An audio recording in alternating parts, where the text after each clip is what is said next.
السلام عليكم البنات، كيف دايرين؟ لاباس عليكم؟ اموركم هانيه؟ كنتمنى يلقاكم هذا الفيديو بصحه جيده. مرحبا بكم عندي في القناه، وكنشكركم بزاف على التعاليق ديالكم الزوينه والتشجيعات ديالكم اللي خدتكم عليا. اليوم ان شاء الله غادي نشارك معكم واحد الوصفات طبيعيه ديال الكحه الترويحه. الصراحه هاد الوصفات هادو اللي غادي نعطيكم رائعين بزاف البنات، يعني المكونات متوجهه عندكم بالمنزل ديالكم. انا هاد الوصفه هادي كنت شاركت الوصفات هادو شاركتهم مع صاحبتي، كانت مروحه وداك الشيء، ونفعوا معاها بزاف. عيات ما شرات السيرويات الدويات وما داروا لها والو، او يعني كياخذوا وقت طويل عاد كيبريو الانسان. داكشي علاش قالت لي زعما واش كتعرفي شي وصفه هذه، وعطيتها الوصفات اللي كنعرف ونفعوا معها. الصراحه هي والزوج ديالها والوليدات ديالها يعني كاملين براهم من الترويحه، ومكونات يعني بسيطه، ما نحتاجو شي ولاد ولا حتى شي حاجه.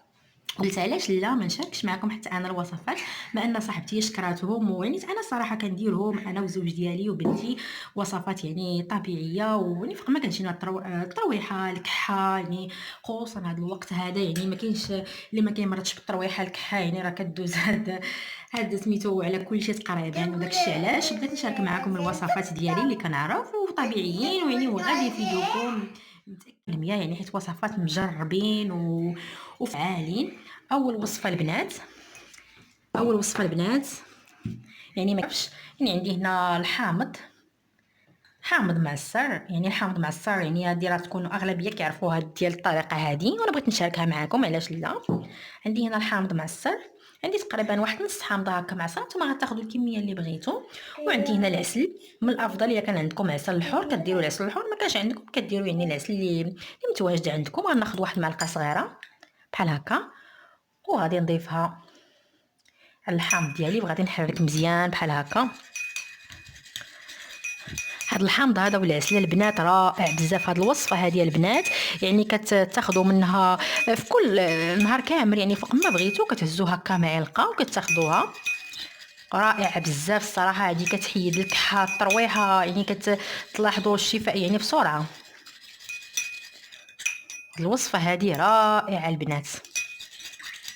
كيف قلت لكم، الا عندكم العسل الحر استعملوا العسل الحر، ما عندكمش كتكتفيو فقط بسميتو. والكميه كتبقى يعني على حسب شحال ما بغيتو، او غادي تشربوها يعني العائله كامله. هكا البنات يعني كيجيو ولادنا على هالشكل هكا بحال السيرو كيف كتلاحظوا. رائع الصراحه.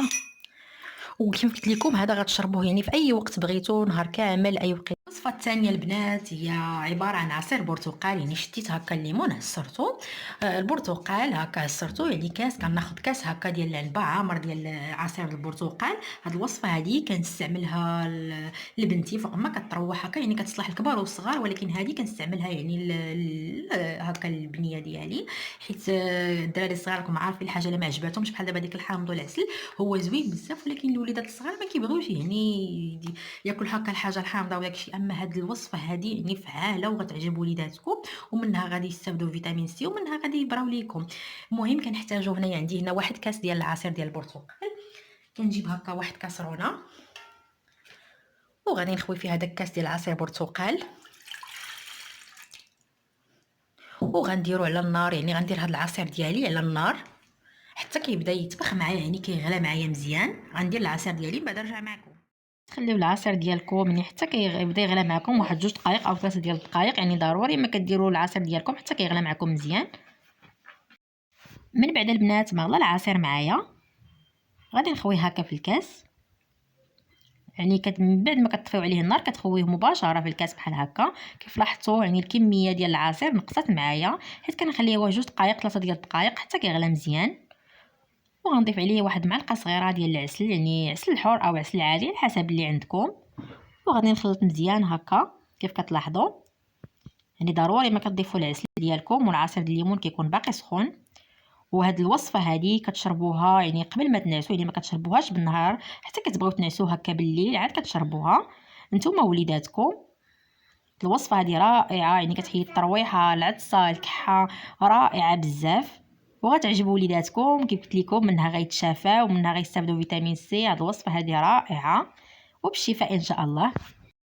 والوصفة الثالثة البنات يعني عندي هنا كاس ديال الحليب، كاس ديال الحليب سخون يعني سخون بزاف، كتحيدو يعني حتى كديروه حتى كيبدا كيغلي معاكم حتى كيفيض، يعني كاس ديال الحليب كيكون سخون بزاف واصل لدرجة الغليان، يعني ضروري ملي كديروا الحليب ديالكم البنات حتى كيسخن مزيان.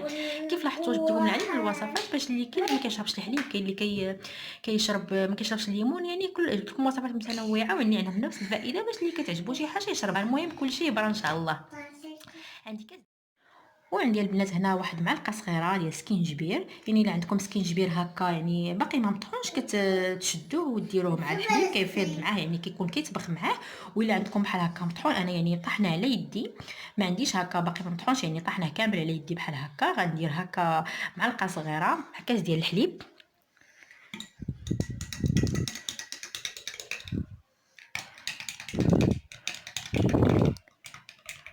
هكا، وكتحركوا مزيان البنات. وعندي هنا واحد فص ديال الثوم محكوك، فص ديال الثوم كبير. اللي عندكم ثومه صغيره ديروا جوج ديال الفصوص ديال الثومه، ثومه حمراء. ثومه حمراء رائعه في هذه الوصفه هذه. وغنضيفها على هذا الحليب هذا. المفعول ديال هذه الوصفه هذه رائع الصراحه، يعني كتشربوه غير مره واحده صافي كتبراو من الترويحه ديالكم.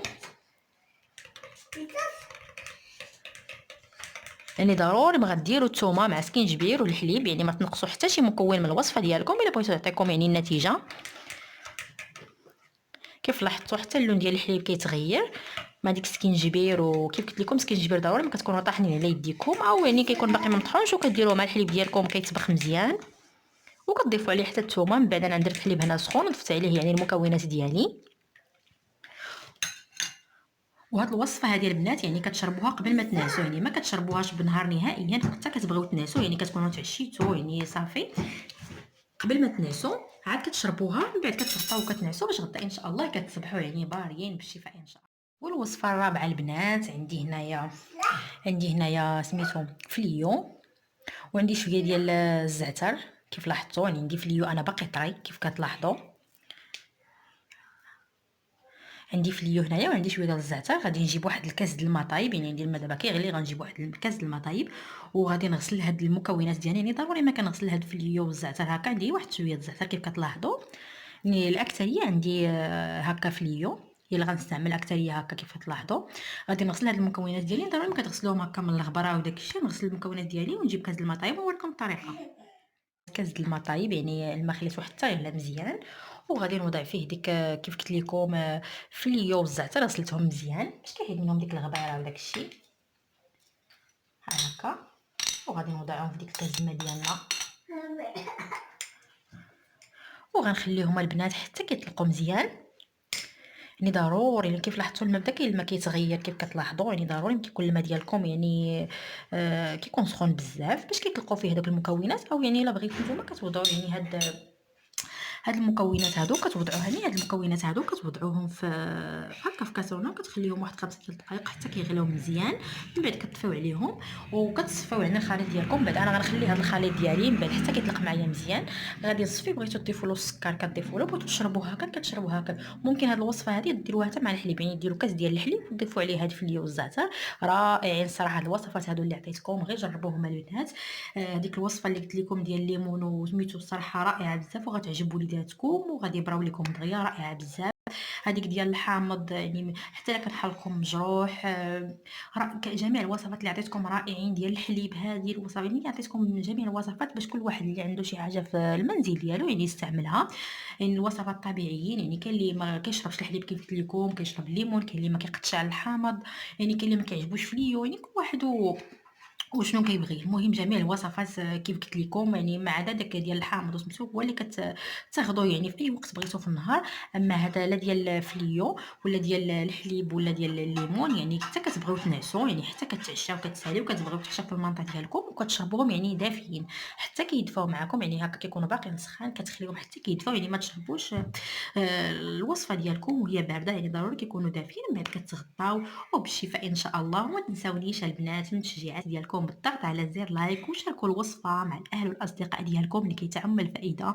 كيف لاحظتوا يعني الوصفات يعني طبيعيين، ويعني مكونات بسيطه، ويعني الاغلبيه فيكم غيكونوا هاد المكونات عندهم. وما تنساونيش البنات من التعاليق ديالكم الزوينه ولي لايك، وشكرا لكم بزاف على المتابعه. الى اللقاء، الى فيديو اخر ان شاء الله.